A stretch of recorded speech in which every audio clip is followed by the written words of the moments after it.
everyone, welcome back. Another Instagram Live.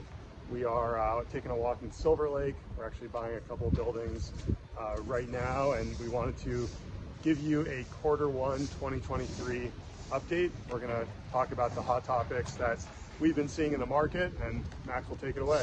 For sure. So, we always talk about transaction volume. We'll kind of touch on some broad strokes. So, transaction volume is definitely down.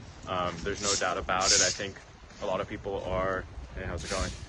A lot of people are kind of waiting to see what happens with the economy. So the two big things that we really want to talk about are the debt markets and leasing rents.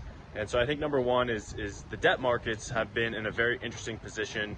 We all know, if you've been watching the news, kind of what's going on with a lot of regional banks. If you look at, most debt that's on commercial real estate, on apartment buildings, it's a lot of regional banks that have been issuing these loans, and they've come under a lot of scrutiny for their, the amount of loans, the amount of debt they've had out, where they've been placing capital. Also fear of like bank runs, right? What happened with SVB, and also what's going on with FRB, First Republic. There's a lot of concern. So a lot of these banks have gotten extremely conservative, are out of the debt market, not even issuing new loans. So what we've seen, trying to go and get financing is there's actually a lack of lenders, and they're at high interest rates. I think interest rates are still probably 5.5 to 6.5, just depending on the bank, and they're low leverage. So it's like, if you're going to buy a property, which way should we go? Straight, why not? To London. Straight seems like the path of least resistance.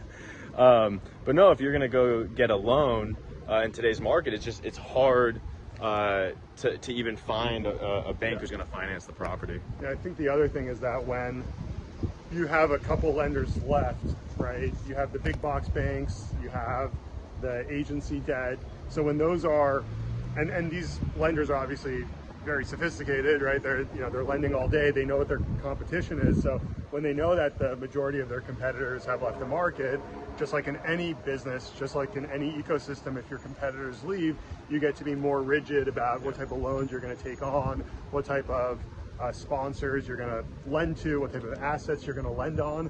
And so what we're seeing, in addition to a lot of the smaller regional lenders leaving the market, the big box lenders are like, well, we're the last guys in town, so we're going to be more picky about what we lend on, how much leverage we give, and having other constraining factors like capping off price per unit.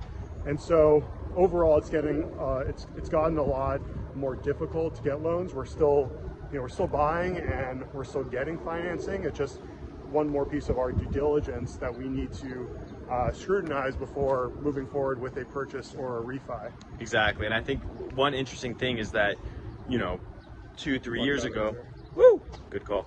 2-3 years ago, a seller carry was not like unheard of, but nobody was doing seller carries because interest rates were so low.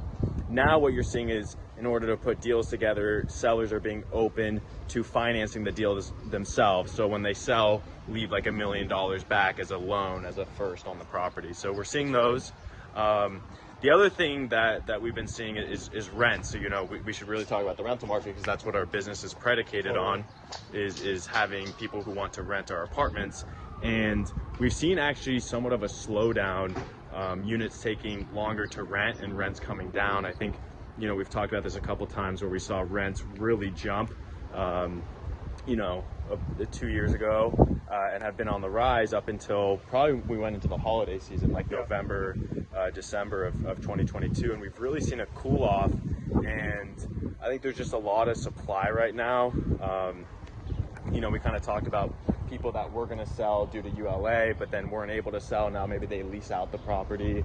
There's definitely a multitude of factors, but we've seen rents definitely slow down over the past 6 months. Yeah, I would say on the more micro level, the neighborhoods that have a lot of new construction, so think downtown LA, Hollywood, Koreatown, where you have a lot of new supply coming online, those markets have become much more price sensitive, and the tenants there have become more picky about what they want in the units, and You know, we had one unit in Hollywood that got a decreased rent because it didn't have a really nice view looking out the window. And so we're just seeing that there's more pickiness overall when it comes to renters looking at apartments, because there is more supply in those markets. But when you look at the west side, like Santa Monica, Venice, where there's fewer units on the market and there's less supply overall, the price sensitivity there is not as strong, and we've actually been able to get some pretty sizable rent increases on the west side over the last couple months. Yeah, for sure. And so I think, look, long term, people are always going to want to live in LA. We're super optimistic about LA, but because of financing, because we've seen a decrease in rents, you know, there's a lot of factors stacked up against us as owners.